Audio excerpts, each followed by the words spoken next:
கச்சா எண்ணெய் இறக்குமதி தொடர்பாக ட்ரம்பின் கருத்துக்கு இந்தியா பதிலடி கொடுத்திருக்கிறது.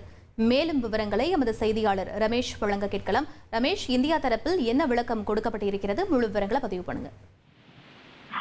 அமெரிக்க அதிபர் டொனால்டு டிரம்ப் ரஷ்யாவிடமிருந்து இந்தியா கச்சா எண்ணெய் வாங்குவது குறித்து தொடர்ச்சியாக தன்னுடைய எதிர்ப்பையும் விமர்சனத்தையும் முன்வைத்து வருகிறார். இந்த நிலையில் நேற்றைய தினம் பேசிய அமெரிக்க அதிபர் டொனால்டு டிரம்ப் ரஷ்யாவிடமிருந்து கச்சா எண்ணெய் வாங்குவதை நிறுத்துவோம் என பிரதமர் மோடி தனக்கு உறுதி அளித்திருப்பதாக ஒரு கருத்தை தெரிவித்திருந்தார். இது அரசியல் அரங்கில் ஒரு சர்ச்சையாக உருவெடுத்திருக்கிறது.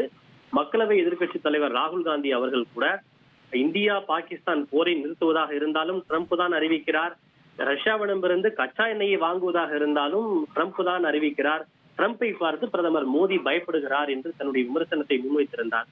இந்த குற்றச்சாட்டுகள் குறித்து அமெரிக்க அதிபர் ட்ரம்ப் தெரிவித்திருந்த இந்த கருத்துக்கள் தொடர்பாக வெளியுறவு அமைச்சகம் ஒரு கருத்து ஒன்றை தெரிவித்திருக்கிறது.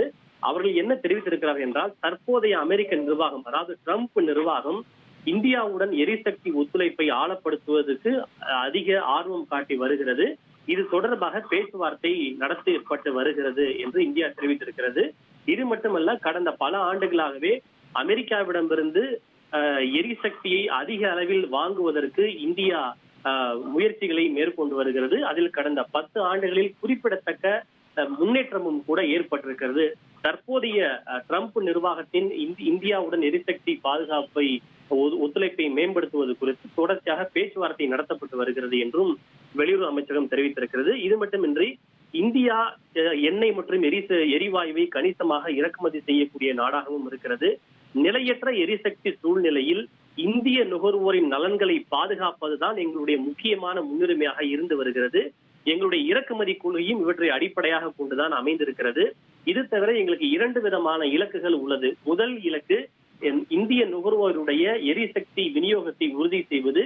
இரண்டாவது, அப்படி உறுதி செய்கின்ற போது நிலையான விலையை உறுதி செய்வது, அதாவது எந்த விதமான ஏற்ற இறக்கமும் இல்லாமல் நிலையான எரிசக்தி விலையை உறுதி செய்வது. இதுதான் எங்களுடைய பிரதான இலக்கு என்று தெரிவித்திருக்கிறது.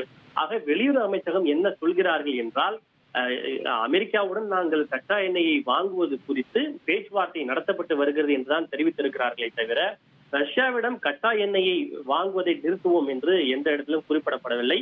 இது தவிர பிரதமர் மோடி ட்ரம்புடன் பேசியதாகவோ இது தொடர்பான உறுதியை கொடுத்ததாகவோ எந்த இடத்திலும் வெளியுறவு அமைச்சகம் தெரிவிக்கவில்லை. அப்படி என்றால் மீண்டும் இந்த விவகாரத்தில் அமெரிக்க அதிபர் ட்ரம்ப் ஒரு பொய்யை கூறுகிறாரா என்கிற ஒரு கேள்வியும் எழுந்திருக்கிறது.